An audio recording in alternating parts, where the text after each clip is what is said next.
ಶ್ರೀ ಗುರುಭ್ಯೋ ನಮಃ. ಹರೇ ನಮಃ. ವ್ಯಾಸಾಯ ಭವನಾಶಾಯ ಶ್ರೀಶಾಯ ಗುಣರಾಶಯೇ ಹೃದ್ಯಾಯ ಶುದ್ಧವಿದ್ಯಾಯ ಮಧ್ವಾಯ ಚ ನಮೋ ನಮಃ. ಸಪ್ತಾಂಗರೂಪಾಯ ಸರ್ವಾಧಿಷ್ಠಾನಧೇ ನಿಧೇ ಪ್ರಣತಕ್ಲೇಶನಾಶಾಯ ಪಾರ್ಥಸಾರಥೇ ನಮಃ. ಪೂಜ್ಯಾಯ ರಾಘವೇಂದ್ರಾಯ ಸತ್ಯಧರ್ಮಋತಾಯ ಚ ಭಜತಾಂ ಕಲ್ಪವೃಕ್ಷಾಯ ಮಮತಾಂ ಕಾಮಧೇನವೇ. ಅಜ್ಞಾನತಿಮಿರಚ್ಛೇದಂ ಬುದ್ಧಿಸಂಪತ್ಪ್ರದಾಯಕಂ ವಿಜ್ಞಾನವಿಮಲಂ ಶಾಂತಂ ವಿಜಾಚ್ಯ ಗುರುಂ ಭಜೆ. ಹರೇ ನಮಃ. ಹರೇ ನಮಃ.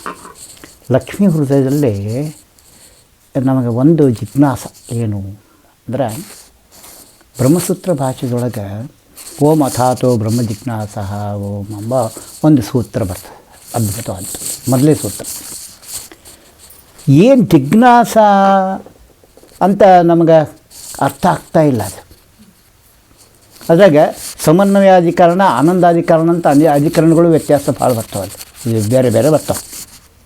ಇಲ್ಲೇ ಸಮನ್ವಯ ಅಧಿಕರಣ ಅಂತ ಒಂದು ತೊಗೊಂಡ್ರೆ, ಪರಮಾತ್ಮ ಗುಣಗಳು ಅನಂತ ಕಲ್ಯಾಣ ಗುಣರೂಪಿದ್ದಕ್ಕೆ ಅನಂತ ಭಗವದ್ಭಕ್ತರೊಳಗೆ ಅನಂತ ನಮನಗಳಿಂದ ಅನಂತ ನುಡಿಗಳಿಂದ ಹೊರಗಡೆ ಹಾಕ್ತಾ ಇರ್ತಾನಂತೆ.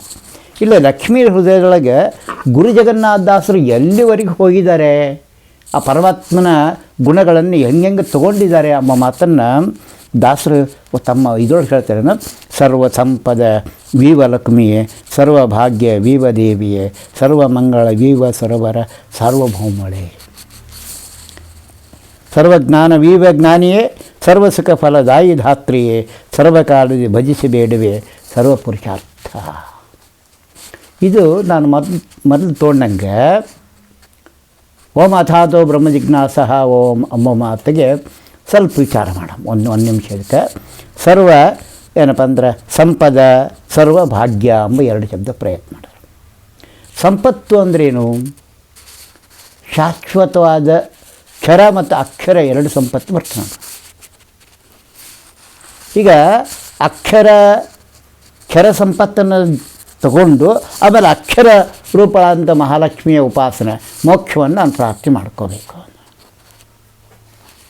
ಅದಕ್ಕೆ ಹೇಳಿದೆ ದಾಸರು. ಅದಕ್ಕೆ ಸರ್ವ ಸಂಪದ ಅಂತ ಹೇಳಿದ್ರು, ಸರ್ವಭಾಗ್ಯನೇ ಹೇಳ್ತಾರೆ. ಇಲ್ಲಿ ಒಂದು ವಿಶೇಷ ಅಂದರೆ, ಹರಿಯನ್ನು ಸ್ಮರಣೆ ಮಾಡಬೇಕಾದ್ರೆ ನಮಗೊಂದು ಯಾರು ಲಕ್ಷ್ಮೀದೇವಿ ಸ್ತೋತ್ರ ಮಾಡಬೇಕು, ಇಲ್ಲ ಎಲ್ಲ ಸಾತ್ವಿಕ ಗುಣಕ್ಕೆ ಅಭಿಮಾನಿ ಬ್ರಹ್ಮದೇವ ಸ್ತೋತ್ರ ಮಾಡಬೇಕು. ನಾವು ಎಲ್ಲ ವಿದ್ಯೆಗೆ ಅಭಿಮಾನಿ ಸರಸ್ವತಿಯರ ಚಿಂತನೆ ಮಾಡ್ಕೋಬೇಕು. ಬುದ್ಧಿಗೆ ಅಭಿಮಾನಿ ಭಕ್ತಿವನಿ ಏನು ಭಾರತೀಯ ಸ್ತೋತ್ರ ಮಾಡಬೇಕು. ನಾನು ಏನು ಗಣಪತಿ ಸ್ತೋತ್ರ ಮಾಡಬೇಕು. ನಾನು ಇಲ್ಲ ನನಗೆ ಅಹಂಕಾರ ಖಂಡನ ಮಾಡ್ಕೊಂಡು ಶ್ರೀ ವೈಷ್ಣವ ಅಂತ ರುದ್ರದೇವ ಸ್ತೋತ್ರ ಮಾಡ್ಕೋಬೇಕು. ನಾನು ಹಿಂಗೆ ಅನೇಕ ಅನುಮಾನಗಳು ಆಗರ ಆಗಿಬಿಡ್ತದೆ ನಮಗೆ. ಅದಕ್ಕೆ ಓಂ ಅಥಾತೋ ಬ್ರಹ್ಮ ಜಿಜ್ಞಾಸ ಓಂ ಏನೋ ಬ್ರಹ್ಮಜ್ಞಾನವನ್ನು ಹೊಂದಲಿಕ್ಕೆ ಇಷ್ಟೆಲ್ಲ ನಮಗೇನಪ್ಪ ಅಂದರೆ ಅನುಮಾನಗಳವ. ಅದರಲ್ಲಿ ಒಂದು ತ ಮತ್ತು ಥ ಅಂತ ಹೇಳ. ಓಂ ಅಥಾತೋ ಧರ್ಮ ಜಿಜ್ಞಾಸ ಬ್ರಹ್ಮ ಜಿಜ್ಞಾಸ. ತ ಅಂದ್ರೆ ಸಣ್ಣ ಅಕ್ಷರ, ಥ ಅಂದ್ರೆ ದೊಡ್ಡ ಅಕ್ಷರ. ಈ ತದೊಳಗೆ ಕೆಳಗಿನ ವಿಚಾರ, ಥ ಮೇಲಿನ ವಿಚಾರ. ನನಗೆ ಎಂಥದ್ದು ಸೌಖ್ಯ ಸಂಪೂರ್ಣವಾಗಿರ್ತಕ್ಕಂಥ ಜ್ಞಾನವನ್ನು ನನಗೆ ಬೇಕು ಅಂತಂದರೆ ಯಾರನ್ನು ಚಿಂತನೆ ಮಾಡ್ಕೋಬೇಕು? ನಾನು ಯಾರನ್ನ ಸ್ತೋತ್ರ ಮಾಡ್ತೀನಿ? ಮಹಾಲಕ್ಷ್ಮಿಯ ಹೃದಯ ಸ್ತೋತ್ರ ಮಾಡ್ತಾಯಿದ್ದೀನಿ. ಹೃದಯ ಸ್ತೋತ್ರ ಅಂದ್ರೇನು? ಅದು ಶ್ರೀಮನ್ ನಾರಾಯಣ ಸ್ತೋತ್ರನೇ. ಆ ನಾರಾಯಣ ಸ್ತೋತ್ರ ಮಾಡಬೇಕಾದ್ರೆ ಯಾರು ಮನೆಯೊಳಗೆ ಇದ್ದಾನ ಅಂತ ತಿಳ್ಕೊಂಡು ಆ ಮನೆಯ ಮಾಲೀಕನ್ನು ನಾನು ಸ್ತೋತ್ರ ಮಾಡಬೇಕು, ಪ್ರಾರ್ಥನೆ ಮಾಡ್ಕೋಬೇಕು. ಪರಮಾತ್ಮ ಮನೆ ಯಾವುದು? ಲಕ್ಷ್ಮಿಯ ಹೃದಯ. ಲಕ್ಷ್ಮೀದೇವಿಗೆ ಹರಿಯ ಮನೆಯೇ ಏನಪ್ಪ? ಆಲಯ. ಲಕ್ಷ್ಮೀ ಆಲಯ ಅಂತ, ಲಕ್ಷ್ಮಾಲಯ. ಯಾಕೆ ಆ ನಾರಾಯಣನ ಹೃದಯ ಕಮಲದಲ್ಲಿ ಲಕ್ಷ್ಮೀದೇವಿ ಸನ್ನಿಧಾನ. ಅದಕ್ಕೆ ನಾರಾಯಣಿಗೆ ಲಕ್ಷ್ಮಾಲಯ, ಲಕ್ಷ್ಮೀದೇವಿಗೆ ಲಕ್ಷ್ಮೀ ಹೃದಯ ಅಂತ ಪರಮಾತ್ಮ ಶ್ರೀವಸ್ತ ರೂಪನೇ ಇದ್ದಾನ. ಆ ಜ್ಞಾನ ನನಗೆ ಬೇಕು, ಸಂಪತ್ತು. ಅದಕ್ಕೆ ಮಹಾಲಕ್ಷ್ಮಿನ ಮೊದಲು ಪ್ರಾರ್ಥನೆ ಮಾಡ್ಕೋ. ಮಹಾಲಕ್ಷ್ಮಿನ ನಾನು ಪ್ರಾರ್ಥನೆ ಮಾಡಿಕೊಂಡ್ರೆ ಅವಾಗ ಕೇಳ್ತಾಳೆ, ಇಲ್ಲ ನನ್ನ ಹಿರೇ ಮಗ ಇದ್ದಾನ, ನಿನಗೆ ಆ ಜ್ಞಾನ ಕೊಡ್ತಾನ ಅಂತ ಆಕೆ ಆಜ್ಞೆ ಮಾಡ್ತಾಳೆ. ಯಾರಿಗೆ? ನನಗಲ್ಲ, ಆ ಬ್ರಹ್ಮದೇವರ ಆಜ್ಞೆ ಮಾಡ್ತಾಳೆ. ನಿರುಪಮಾನಂದಾತ್ಮ ಭವ ನಿರ್ಜರ ಸಭಾ ಸಂಚೈವ ರುಜುಗುಣದರ್ಶೆ ಸತ್ತ ಪ್ರಚುರವಾಣಿಮುಖ ಸರೋಜನ ಅಂತ. ಆ ಬ್ರಹ್ಮದೇವ್ರು ನೀನು ಪ್ರಾರ್ಥನೆ ಮಾಡ್ಕೊಳ್ಳೋಕ್ಕೆ ನನ್ನ ಹುಡುಗ ಬರ್ತಾನೋ ಅವನಿಗೆ ಆ ಗುಣವನ್ನು ಹೇಳಿ ನೀನು ಅಂತ ಬ್ರಹ್ಮದೇವರು ಆಜ್ಞೆ ಮಾಡ್ತಾರೆ. ಬ್ರಹ್ಮದೇವರು ಸರಸ್ವತಿ ಆಜ್ಞೆ ಮಾಡ್ತಾರೆ. ಸರಸ್ವತಿ ವಾಯು ಬ್ರಹ್ಮದೇವರಿಗೆ ಹೇಳ್ತಾ, ಸೌಪರ್ಣಿ ವಾರಣಿ ಗರುಡ ಶೇಷ ರುದ್ರಾದಿಗಳಿಗೆ ಆ ತಾರತಮ್ಯಕ್ಕೆ ಎಲ್ಲರೂ ಹೇಳ್ತಾ ಬರ್ತಾರೆ. ಈ ರೀತಿ ತತ್ವದ ಜ್ಞಾನವನ್ನು ನನಗೆ ಮಹಾಲಕ್ಷ್ಮಿ ನೀಡ್ತಾಳೆ. ಆ ಜ್ಞಾನ ರೀತ್ಯ ಪರಮಾತ್ಮನ ಗುಣಗಳನ್ನು ನಾನು ತಿಳ್ಕೊಳ್ಳೋಕ್ಕಾಗ್ತದೆ, ಪರಮಾತ್ಮನ ಕಾಣೋಕ್ಕಾಗ್ತದೆ.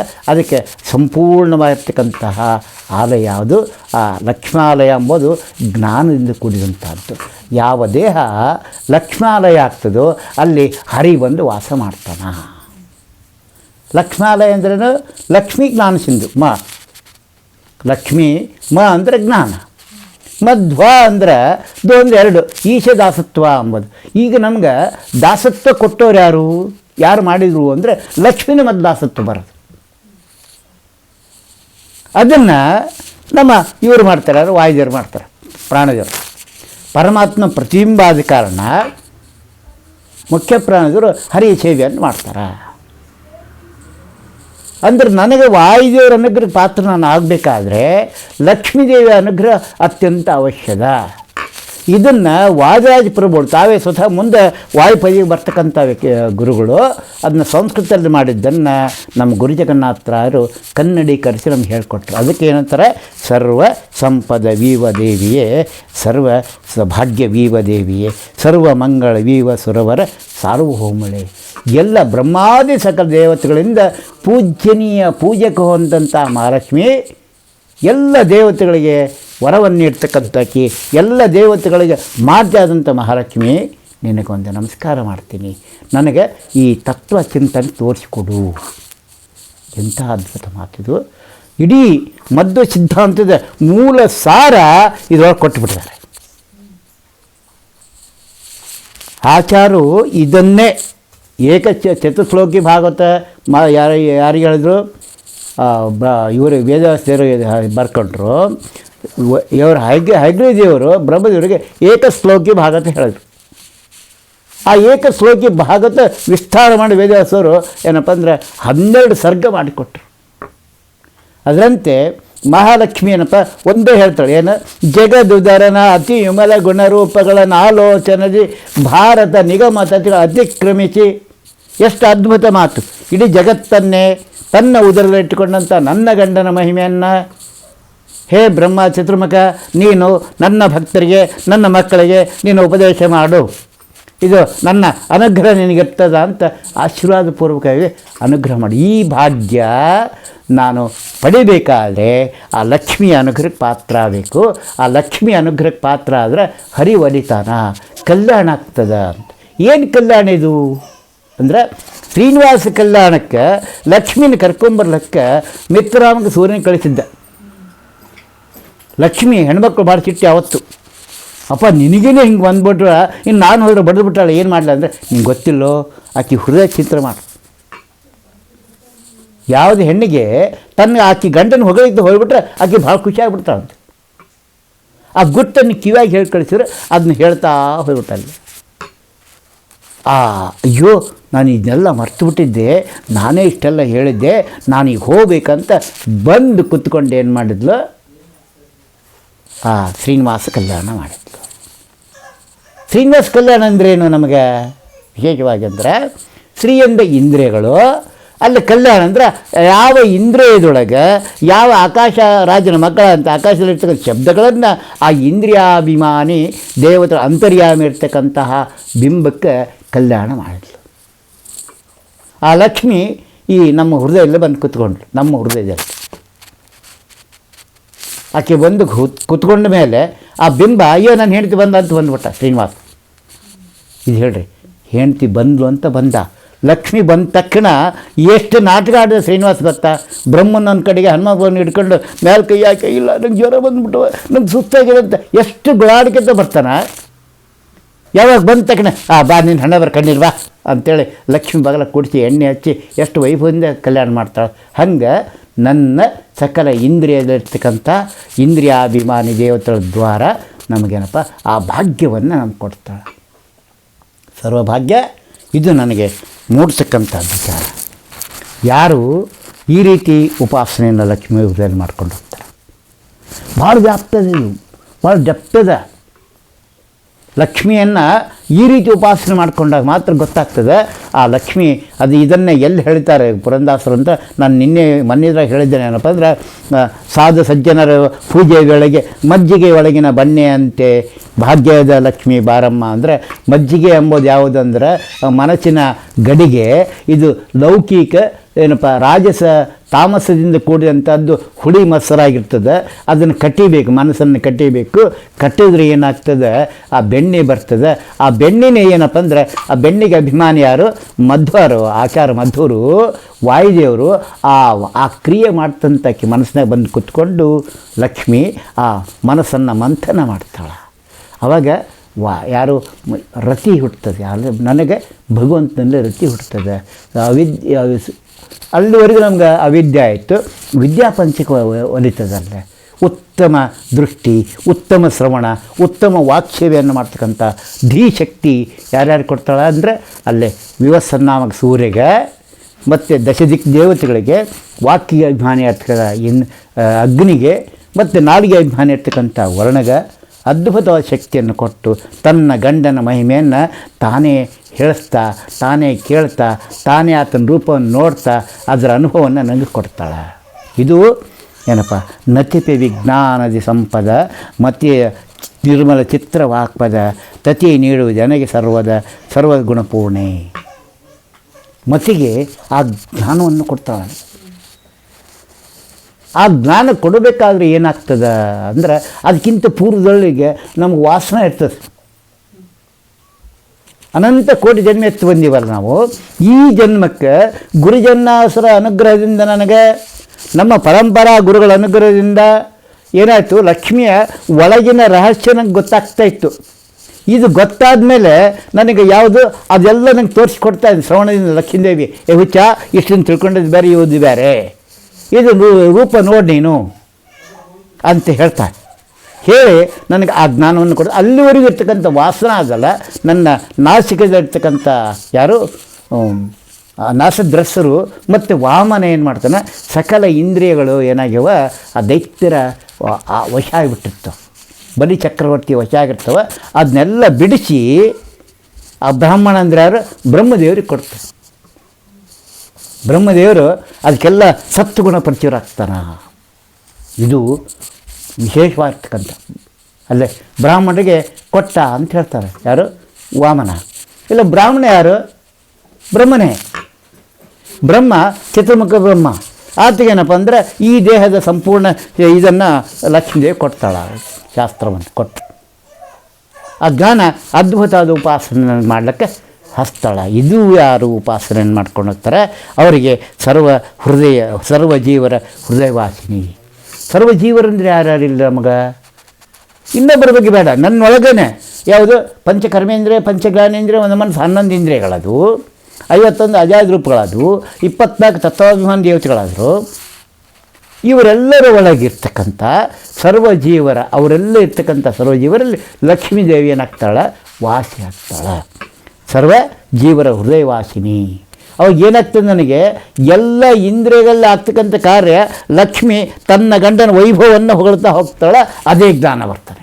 ಕಣ್ಣಿಂದ, ಕಿವಿಯಿಂದ, ವಾಸನ ಮೂಗಿನಿಂದ, ನಾಲಿಗೆಯಿಂದ, ಉಪಸ್ಥದಿಂದ, ಕೈಯಿಂದ, ಕಾಲಿಂದ, ಗುದಿಯಿಂದ ಆಗ್ತಕ್ಕಂಥ, ತಚ್ಚಿನಿಂದ ಆಗ್ತಕ್ಕಂಥ ಏನಪ್ಪ ಅಂದರೆ ಎಲ್ಲ ಕಾರ್ಯಗಳೆಲ್ಲವೂ ಅದು ಬಿಂಬಮಯ ಆಗ್ತದೆ, ಅದು ಮನೋಮಯ ಆಗ್ತದೆ. ಅಲ್ಲೆಲ್ಲ ಅವರೆಲ್ಲ ಮನಸ್ಸನ್ನು ಮಂಥನ ಮಾಡಿ ಅಲ್ಲಿರ್ತಕ್ಕಂಥ ರಜತಮ ಗುಣಗಳನ್ನು ತೆಗೆದುಹಾಕಿ ಸತ್ವ ಪ್ರಚಾರ ಮಾಡ್ತಕ್ಕಂಥ ಕಾರ್ಯ ಆಗ್ತದೆ. ಇದಕ್ಕಾಗಿ ಪ್ರತಿ ಜೀವರ ನಾಭಿಯೊಳಗೆ ಬ್ರಹ್ಮದೇವರು ಕೂಡಿಸಾಳ, ಅಲ್ಲಿ ಗಣಪತಿ ಕೂಡಿಸಿದಾಳ, ಅಲ್ಲಿ 6 ಕರ್ಮದ ಅಂದರೆ ಕಾಮ, ಕ್ರೋಧ, ಮೋಹ, ಮದ, ಮತ್ಸರಾದಿಗಳವೆಲ್ಲ ಇವನ್ನೆಲ್ಲ ತೆಗೆದು ಹಾಕ್ತಕ್ಕಂಥದ್ದು ಕೃಷ್ಣನ ಲಕ್ಷ್ಮೀಗೆ ತನ್ನ ಸಖ್ಯರಾಗಿರ್ತಕ್ಕಂಥ ಮಿತ್ರವಿಂದ ಅದು ಏನಪ್ಪ ಅಂದ್ರೆ ಲಕ್ಷಣ, ಮಿತ್ರವಿಂದ, ಜಾಂಬೋತಿ, ಸತ್ಯವತಿ, ಇದು ಸೂರ್ಯಪುತ್ರಿ,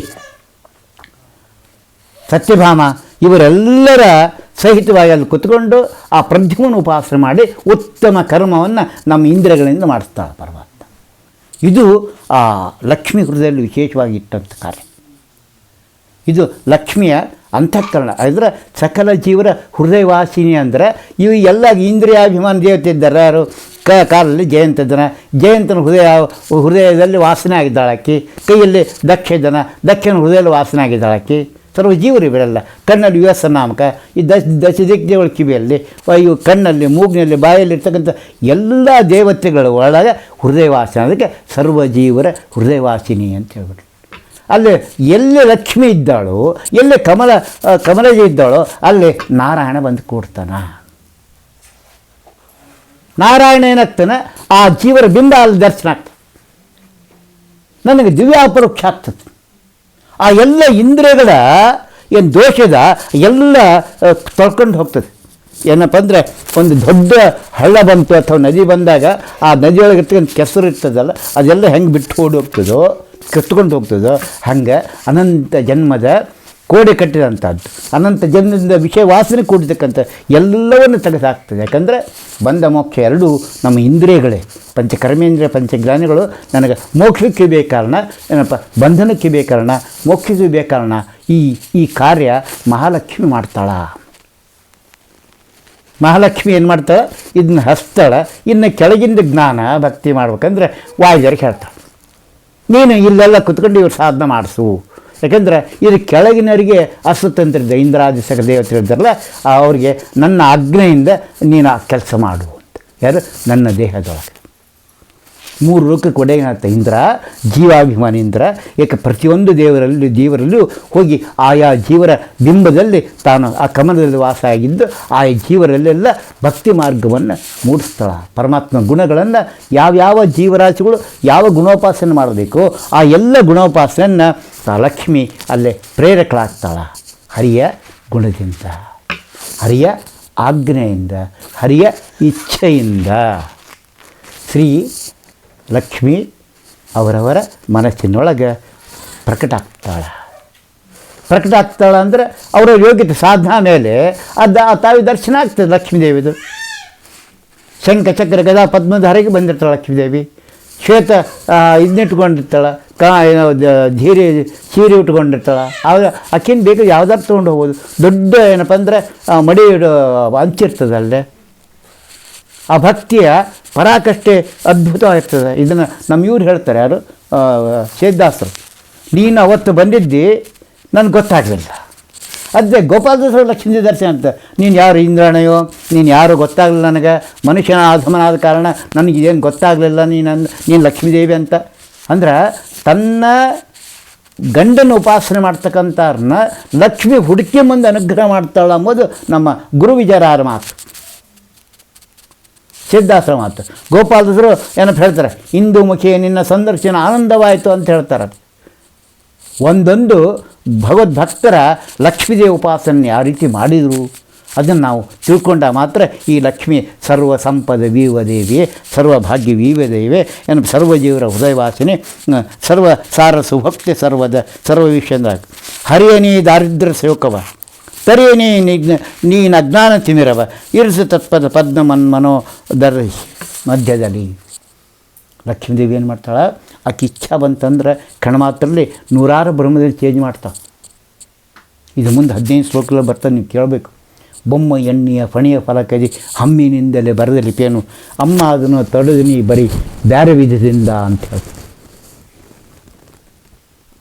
ಬೇರೆ ವಿಧಿಯಿಂದ ಅಂದ್ರೆ ಅನಂತ ಬ್ರಹ್ಮನ ಕ್ಷಣ ಮಾತ್ರ ತೆಗೆದು ಹಾಕ್ತಕ್ಕಂಥ, ಅನಂತ ಬ್ರಹ್ಮಾಂಡ ಸೃಷ್ಟಿ ಮಾಡ್ತಕ್ಕಂಥ ಶಕ್ತಿ ಸಂಪನ್ನಳ ಮಹಾಲಕ್ಷ್ಮಿ ನನ್ನಂಥ ಅಲ್ಪನ ಮುಖದತ್ತ ಬಂದು ನಿಂದಿರ್ತಾಳಂದರೆ ನಾವೇ ಧನ್ಯರು.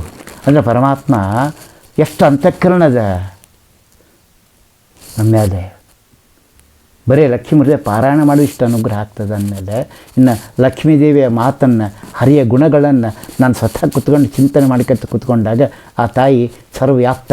ಅದಕ್ಕೆ ಇದು ಬರ್ತದೆ ಅನ್ನೋದು ಬಂದರೆ ಅಷ್ಟದಳ ಕಮಲ, ಚಕ್ರಾಬ್ಜಿ ಮಂಡಲ ಬರ್ತದೆ.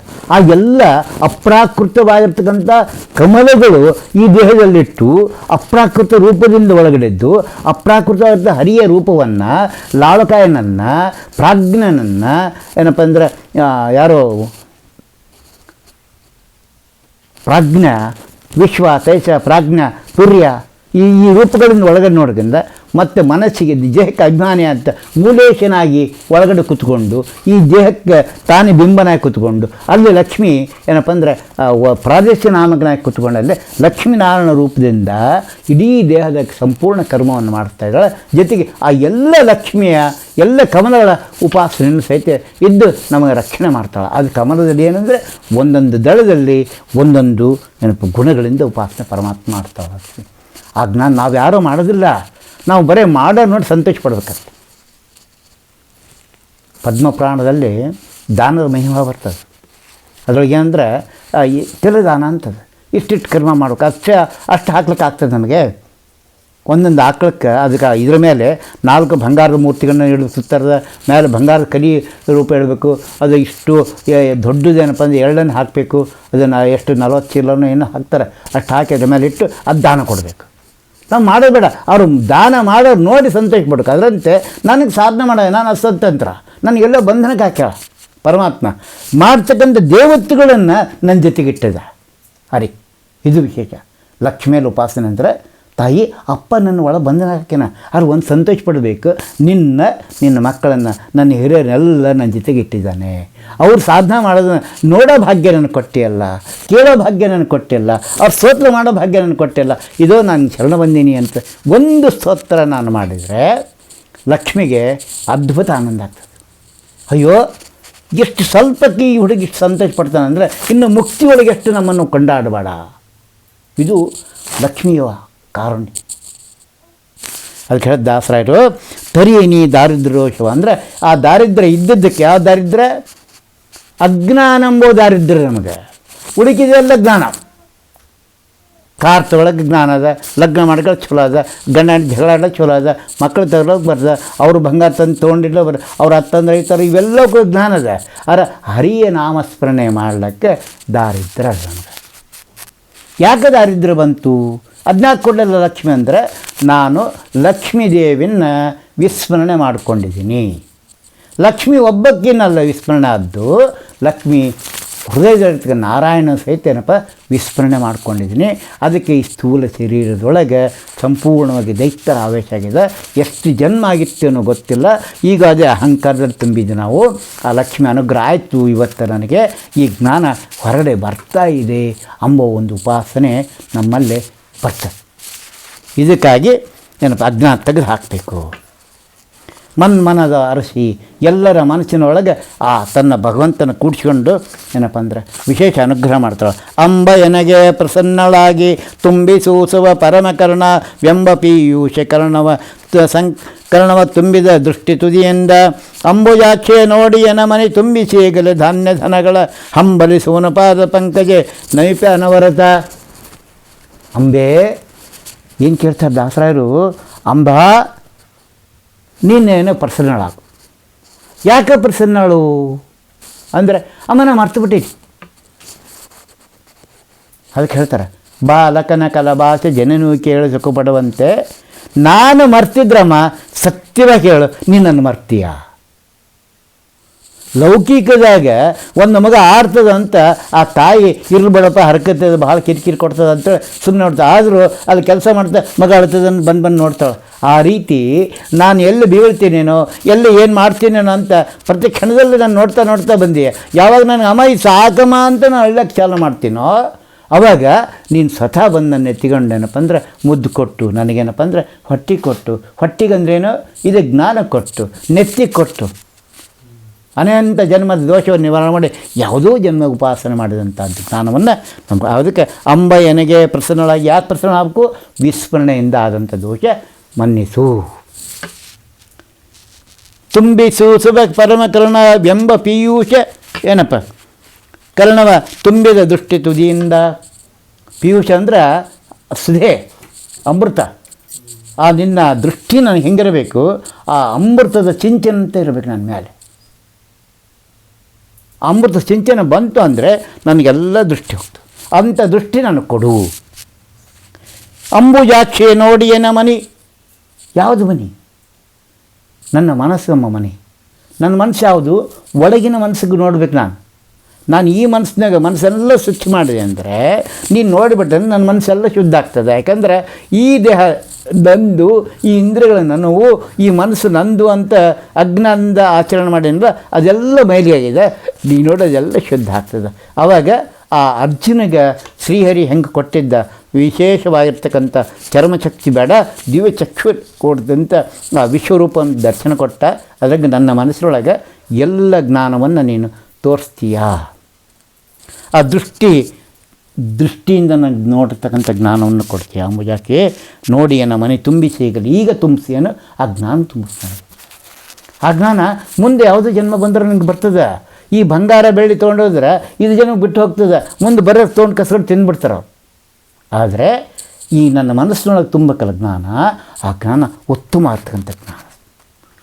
ಆ ರೀತಿ ಯಾವ ಸಾಧಕ ಲಕ್ಷ್ಮಿಯನ್ನು ಉಪಾಸನೆ ಮಾಡ್ಕೊಂಡ ಅವ್ರಿಗೇನಪ್ಪ ಅಂದ್ರೆ ಹಂಬಲಿಸುವನು ಪಾದ ಪಂಕಜ ನಮಿಪೆ ಅನವರತ.